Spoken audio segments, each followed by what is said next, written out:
Number 22। स्त्रीणां शतानि शतशो जनयन्ते पुत्रान् नान्यासतं तदुपमं जननी प्रसूता सर्वादिशो दधति भानि सहस्ररश्मिं प्राच्येव जनयते स्फरदंशुजालम्। श्लोक में माँ की चर्चा की गई। माँ का महत्व, माँ का स्थान पिता से ऊपर होता है। बिल्कुल सत्य बात है। माँ केवल न केवल शरीर को ही जन्म देती है, बल्कि बहुत हद तक उसके परिणामों को भी जन्म देने वाली होती है, उसके संस्कारों को भी पैदा करने वाली होती है। जो गर्भ से जन्म होता है वह तो जन्म माना ही जाता है, लेकिन विचारों का जन्म भी बहुत बड़ा जन्म होता है। संस्कारों की उत्पत्ति भी बहुत बड़ी उत्पत्ति मानी जाती है, और उसका मुख्य श्रेय होता है माता को। पिता को उतना अधिक श्रेय नहीं होता है। पिता पुत्र के लिए उतना समय दे भी नहीं पाता। पुत्र का लगाव माता से अधिक होता है सब कुछ वही तो करती है।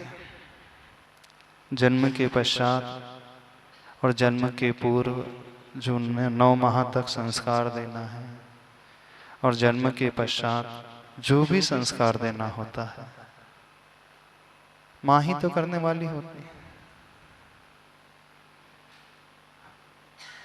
नहीं होती। पिता का भी योगदान होता है, उसे इग्नोर नहीं किया जा सकता, पर माँ के योगदान की कंपैरिजन में, उसकी तुलना में पिता का योगदान बहुत कम होता है। पिता का योगदान तब शुरू होता है जब वह पुत्र, वो बालक थोड़ा बड़ा हो जाता है। यानी जैसे बीज जमीन में बोया जाता है, उसमें से अंकुरन फूट जाता है। अंकुरन फूटने के पश्चात वो पौधे का रूप धारण करने लगता है। पौधा हो जाता है, थोड़ा और बड़ा हो जाता है किसी के सपोर्ट से। उसके पश्चात पिता का योगदान शुरू होता है। सारे कष्ट मां झेलती है।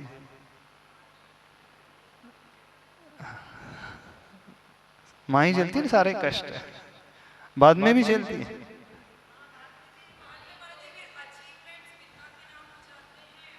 हाँ,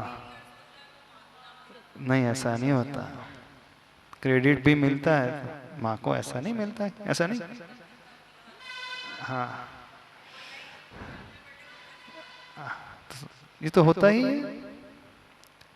तो आचार्य प्रवर मानंतम स्वामी जी इस श्लोक में जगत माता मरुदेवी की भूमिका का बखान कर रहे हैं। इस श्लोक में आदिनाथ भगवान से बड़े उनकी माता का जीव है, हम इसे नकार नहीं सकते। उदाहरण में वो पूर्व दिशा ही होती है जो पूज्यता पाती है, क्योंकि वो ही सूर्य को उत्पन्न करने वाली होती है। अब संस्कार आपको देना हो तो स्वयं भी संस्कारित होना बहुत आवश्यक होता है।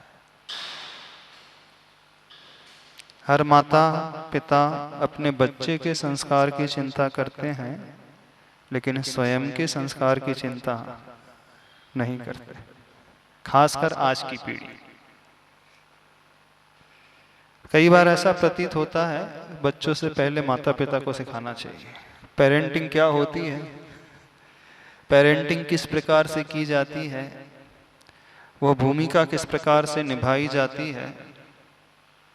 यह आवश्यकता आज के ज़माने में बहुत है, क्योंकि आज की जो पेरेंटिंग है एकदम अलग ही प्रकार की पेरेंटिंग हो गई है, हो गई है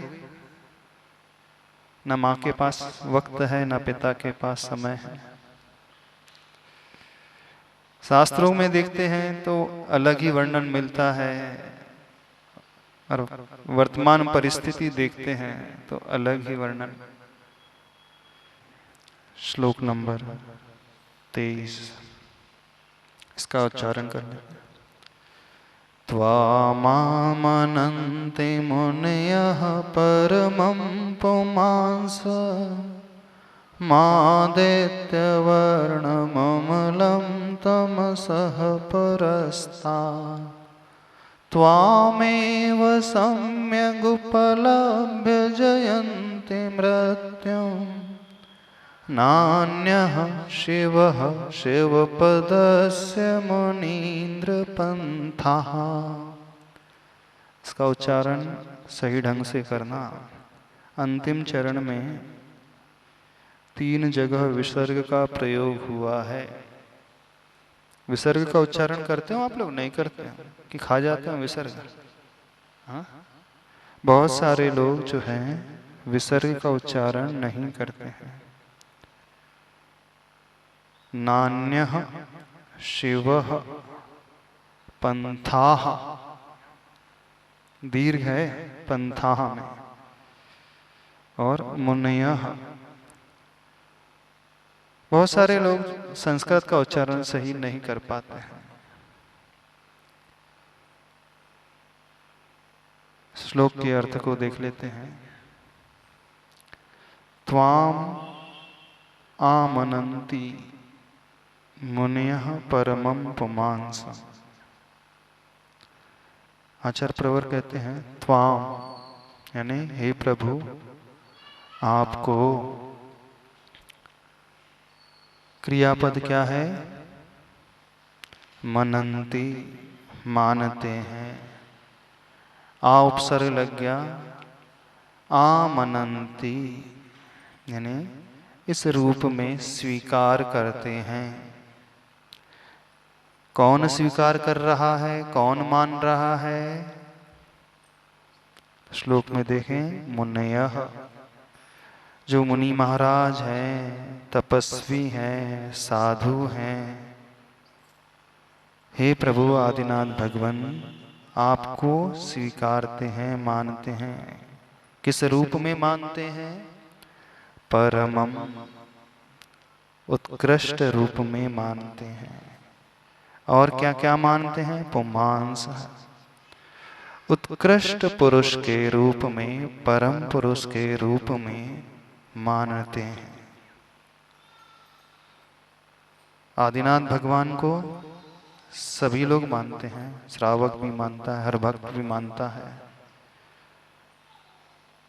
यहां देखें इस श्लोक में क्या कह रहे हैं आचार्य प्रभु? आपको मानने वाले कौन हैं? मुनि महाराज। आपको पूजने वाले कौन हैं? वे तपस्वी, वे रिद्धिधारी, वे महान चर्या करने वाले साधुजन आपको मानते हैं। यानी आपकी भक्ति सामान्य वर्ग ही नहीं कर रहा। नमोकार मंत्र में पंच परमेष्टि का स्मरण किया जाता है। उसमें आचार्य परमेष्टि, उपाध्याय परमेष्टि और साधु परमेष्टि भी आपको परम पुरुष के रूप में मानते हैं। जो लोग प्रभु की भक्ति उपादेय बुद्धि से नहीं करते हैं, हे बुद्धि से करते हैं, उन्हें समझना चाहिए कि प्रभु की भक्ति मुनिराज भी बहुत अच्छे से कर रहे हैं, मानते हैं। और सामान्य मुनिराज नहीं, वे गणधर परमेष्टि, जो प्रमुख गणधर हैं, वह भी आदिनाथ भगवान को परम पुरुष के रूप में, उत्कृष्ट सर्वोत्कृष्ट पुरुष के रूप में, उस परमात्मा के रूप में स्वीकार करते हैं। जब हम भगवान की भक्ति कर रहे हैं उस समय यदि हम देखें कि आचार्य भगवान भी उन प्रभु की भक्ति कर रहे हैं, संघस्थ सभी मुनिराज भक्ति कर रहे हैं, इस स्तोत्र का पाठ कर रहे हैं, भावना भा रहे हैं, चिंतन कर रहे हैं, मनन कर रहे हैं, प्रभु के चरणों में नतमस्तक होते हैं, तो जो सामान्य व्यक्ति होता है उसकी श्रद्धा कई गुना बढ़ते चले जाती। एक होता है प्रभु को पूजने वाले भीड़ है, सामान्य लोग हैं जो दुखी हैं, परेशान हैं, कष्ट में हैं, वे याद कर रहे हैं, वे पूजा कर रहे हैं, भक्ति कर रहे हैं, उससे ज्यादा प्रभाव नहीं पड़ता, उसमें कोई बड़ी बात नहीं होती, क्योंकि हर दुखी है भगवान को याद कर नहीं लगता। जब जब जीवन में परेशानियां आती हैं हर व्यक्ति प्रभु को याद करता है, उनकी भक्ति करने लगता है। तो दुखियां जीव जो मंदिर में आते हैं, प्रभु की अर्चना पूजन करते हैं, उससे कभी धर्म की प्रभावना नहीं होती, समझना। धर्म की प्रभावना किससे फैलती है? उन प्रभु को पूजने वाले कौन कौन? आर्ता नरा धर्म परा भवंती, ये कहावत आती है, सुक्ति आती है। आर्ता नरा यानी जो कष्ट में डूबे हुए नर हैं, मनुष्य हैं, वे स्वतः ही धर्म में तत्पर हो ही जाते हैं। हर व्यक्ति दुख में प्रभु को याद कर ही लेता है, उसमें कौन सा बड़ा कार्य हो जाता है। बात तो तब है जब आपको कोई कमी ना हो, जीवन बड़ा आराम से चल रहा है, सभी प्रकार की सुख सुविधाएं हैं, जो आप चाहते हैं सब कुछ आपको भरपूर मिला हुआ, भरपूर, जितना आपको मिला है उतना दुनिया में किसी को नहीं। और ऐसा होते हुए आप प्रभु की भक्ति कर रहे हैं तो प्रभावना होती है। जब सुखी जीव प्रभु की भक्ति करने लगते हैं, जिन्हें कोई आवश्यकता नहीं है, जिनके जीवन में कोई कठिनाइयां नहीं है, वो आकर के प्रभु की पूजा कर रहा है, वो अभिषेक कर रहा है, शांति धारा कर रहा है, विधान कर रहा है, वो व्रत उपवास करने लगता है, और ऐसे लोगों की भीड़ बहुत हो जाए तो प्रभावना फैलने में देर नहीं लगती।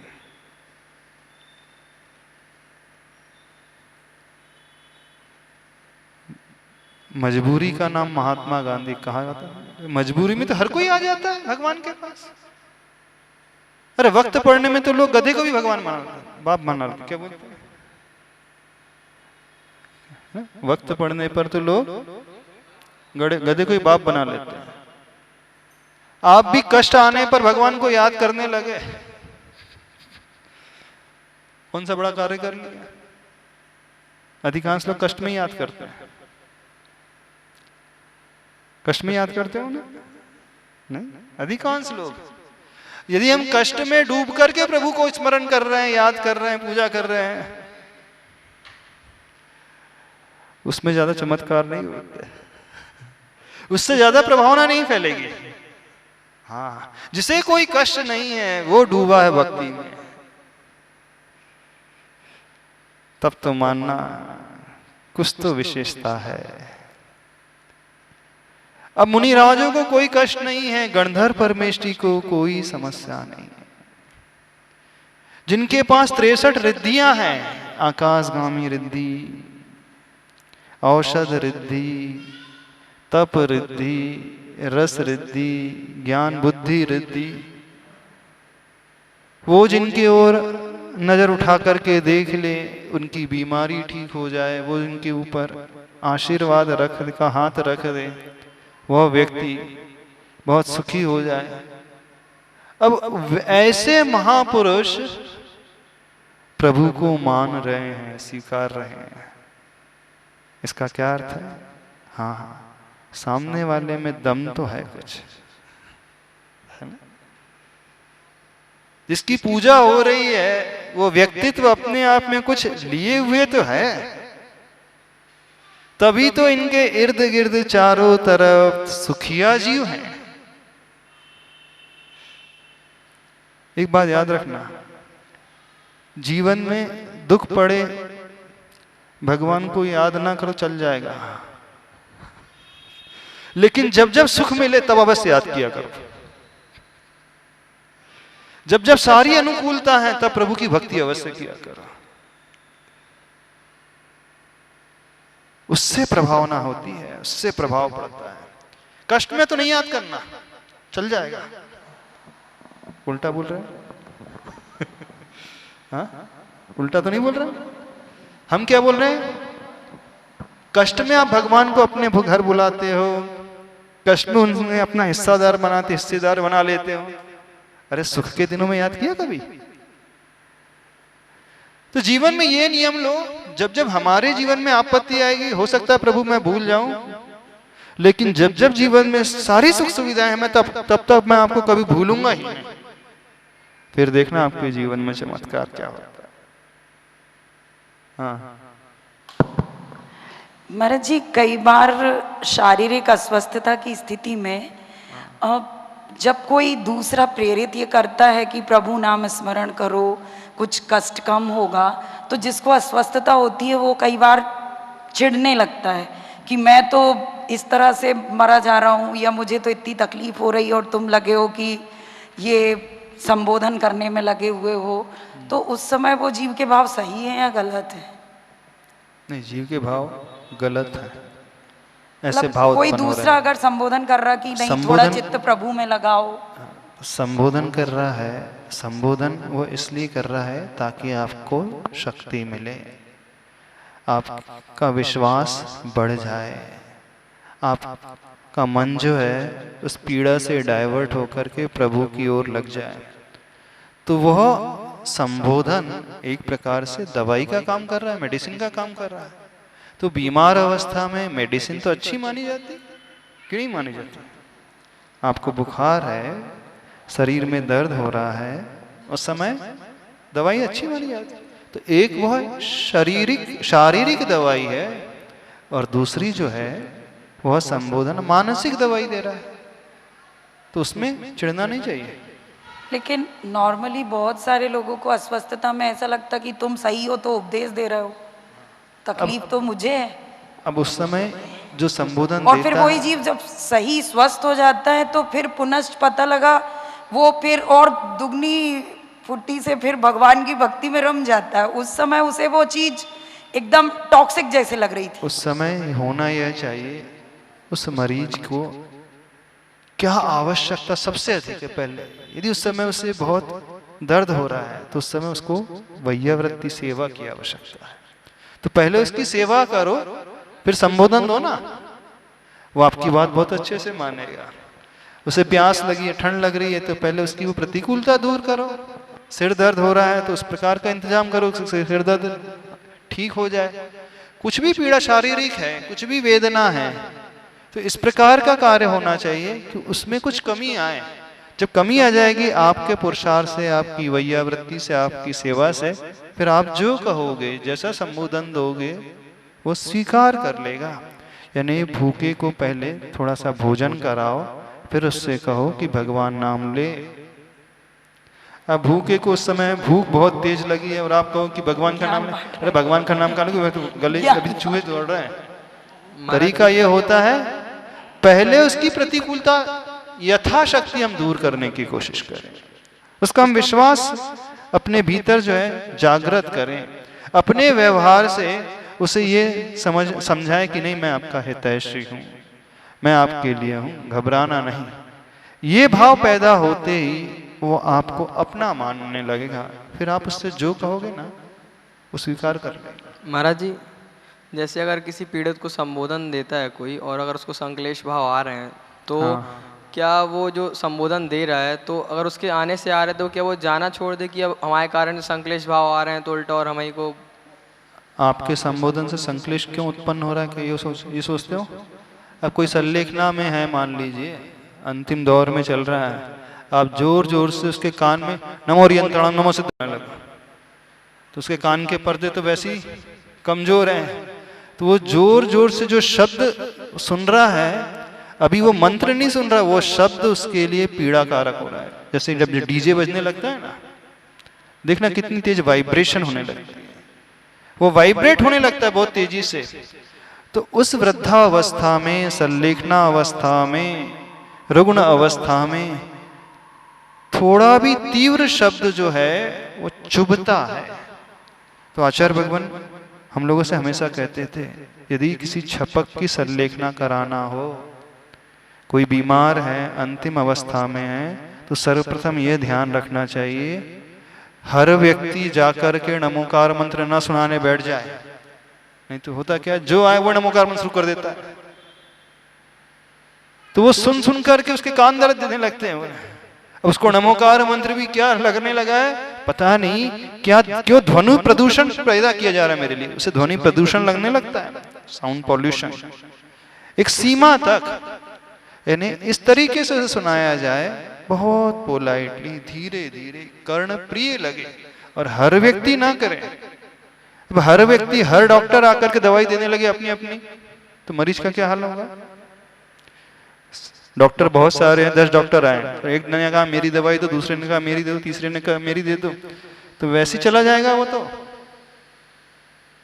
वो पेशेंट, वो मरीज वैसे ही निपट जाएगा। तो संलेखना अथवा वैयावृत्ति अथवा सेवा इस प्रकार से नहीं कराई जाती, की जाती है, उस व्यक्ति की अनुकूलता को देख करके की जाती है। उसे क्या रुचिकर लग रहा है, उसके अनुसार उसे मंत्र का उपदेश, मंत्र उच्चारण, जो भी त्याग आदि कराया जाता है तो होना चाहिए, क्योंकि वो इतनी शक्ति नहीं रखता अपने भीतर, उसकी सामर्थ्य नहीं होती है अंतिम समय में कि वो मना भी कर सके, लेकिन अंदर ही अंदर वो चिढ़ने सा लगता है। तो वैयावृत्ति सिर्फ बाहर से नहीं होती है, पहले उसकी अनुकूलता बनाना सीखे हम। जैसे डॉक्टर ऑपरेशन करने के पूर्व मरीज की अनुकूलता बनाता है कि नहीं, ब्लड प्रेशर चेक करेगा, शुगर लेवल चेक करेगा, ब्लड कंटेंट्स कितने हैं, हीमोग्लोबिन कितनी है, शारीरिक अस्वस्थता कितनी है, मेरे इस ट्रीटमेंट को वो झेल भी पाएगा कि नहीं। यदि वो नहीं झेल पाएगा तो मेरा ट्रीटमेंट ही, मेरी दवाई उसके लिए जहर का काम कर जाएगी। इसलिए डॉक्टर्स हर कंडीशन में ऑपरेशन कभी नहीं करते, पहले पेशेंट को देखते हैं, उस लिमिट में लेकर के आते हैं, ये सब कुछ सहन कर लें। ऐसे ही वैयावृत्ति अथवा संबोधन होता है। समझ में आ रहा है? नहीं समझ में आ रहा? तो हम आपसे क्या कह रहे थे, एक नियम लो अपने जीवन में।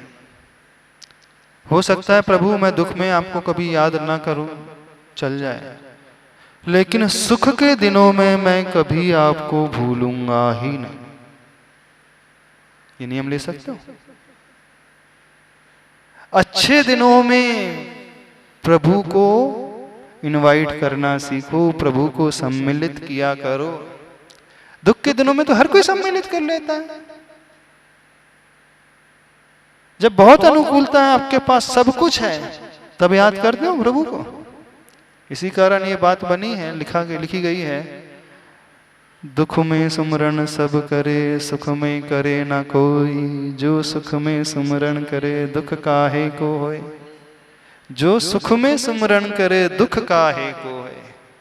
तो ये नियम बनाओ, जब जब मैं बीमार पड़ूं, हो सकता है प्रभु मैं आपके पास ना आऊं, चल जाएगा, लेकिन जब जब बहुत अच्छा है मेरे साथ, परिवार में सब कुछ अच्छा चल रहा है, दुकान में अच्छा चल रहा है, बच्चे बहुत अच्छे हैं, मैं उस समय विशेष भक्ति करूंगा, उस समय विशेष साधना करूंगा, उस समय विशेष उपवास व्रत आदि करूंगा, उस समय विशेष दान दूंगा। कष्ट में आने पर याद किया तो वक्त पड़ने पे तो लोग गधे को भी बाप बना लेते हैं। आपने भगवान को अपना बाप बना लिया तो कौन सी बड़ी बात हो गई? कोई बड़ी बात हो गई? मजबूरी का नाम महात्मा गांधी। मजबूरी में तो व्यक्ति तो छोटों की पैर पड़ने लगता है। सामने वाले को आप बहुत ऊंचा उठा देते हो, जिससे काम निकालना होता है ना, आपकी दृष्टि में बहुत ऊंचा हो जाता है, महान हो जाता है।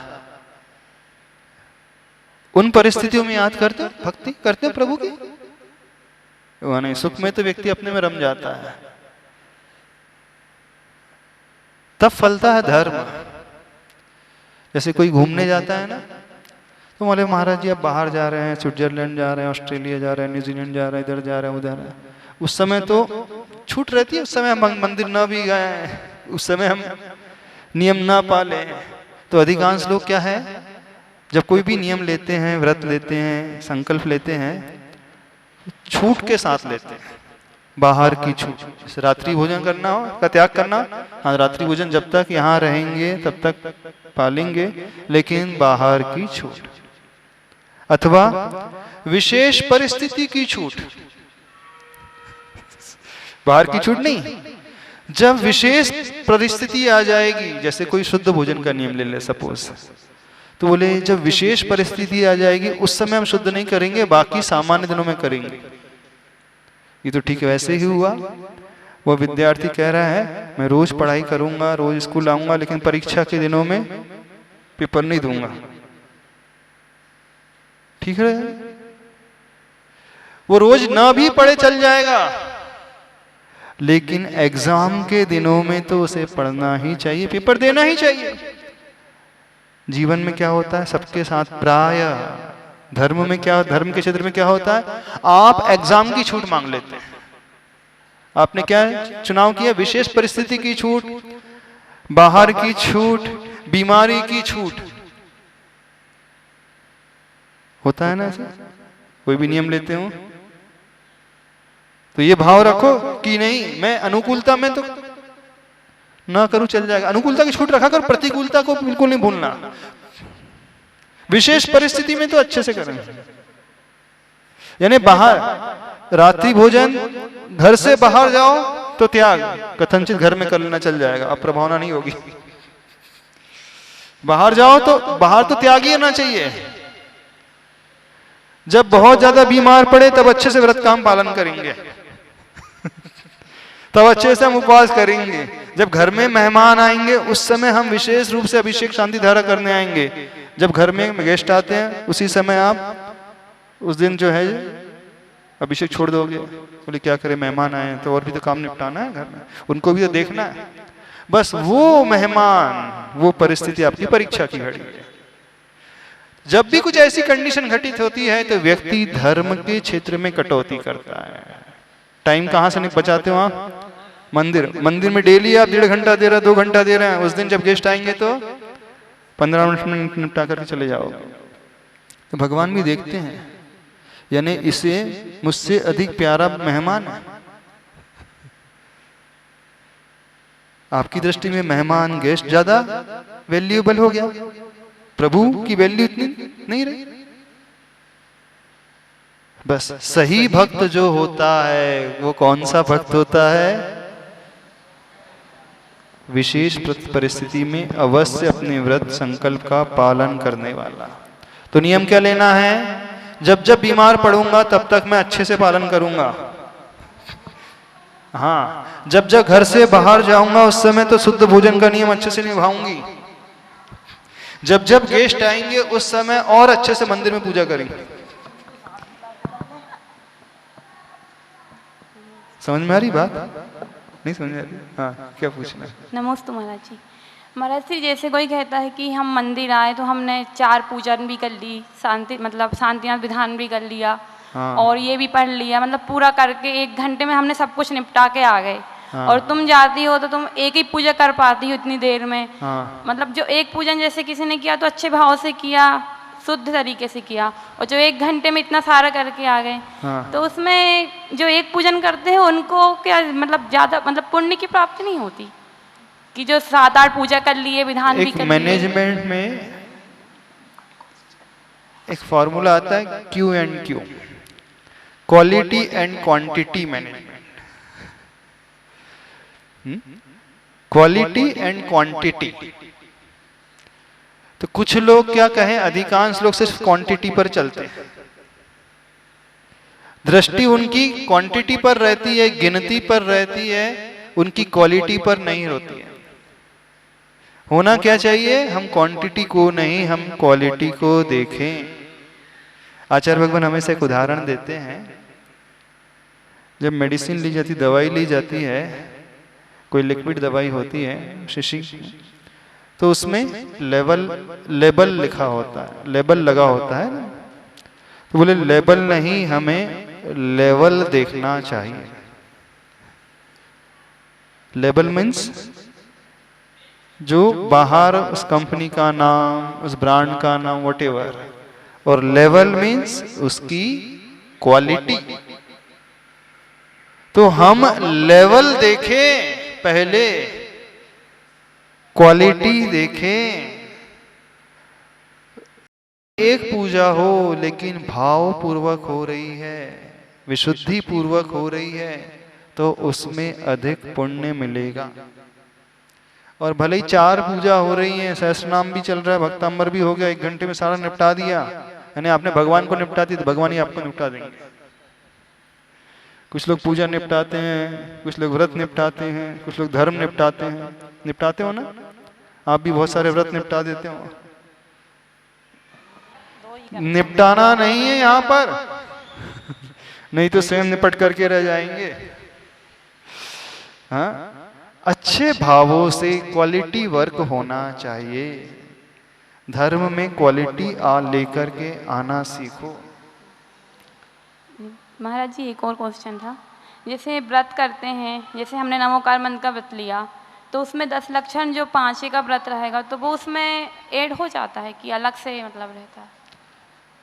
अच्छा, एक व्रत में 2 काउंट कैसे हो जाएंगे? वही पूछना था महाराज जी। सब बिल्कुल लोग नहीं कहते हैं होंगे, बिल्कुल नहीं होंगे। लेकिन एक महाराज उपवास अथवा एक व्रत रख रहे हैं तो ऐसा नहीं कि वो नमोकार मंत्र भी हो जाए, भक्तामर भी हो जाए, तत्वार सूत्र भी हो जाए, रत्नत्रय भी हो जाए, ऐसा नहीं होता है। एक उपवास में एक ही व्रत काउंट होता है, सारे एक साथ नहीं होते हैं। चलो हाँ बोलिए। नमोस्तु महाराज श्री। अभी आपने बोला कि अतिथि आते हैं तो अपन जल्दी चले जाते हैं, हाँ, और महाराज श्री यहाँ पे भी कर्तव्य आ जाता है, समझाया जाता है, आप भी बोलते हैं अतिथि देवो भव। हाँ, पहले उनके अपन को खातिरदारी अच्छे से करना चाहिए, सब कुछ अच्छे से करना चाहिए। मंदिर में अपन एक पूजा करके भी चले जाओ तो कोई दिक्कत नहीं है, लेकिन अतिथियों को अच्छे से सम्मान के साथ में पूछना चाहिए। हाँ।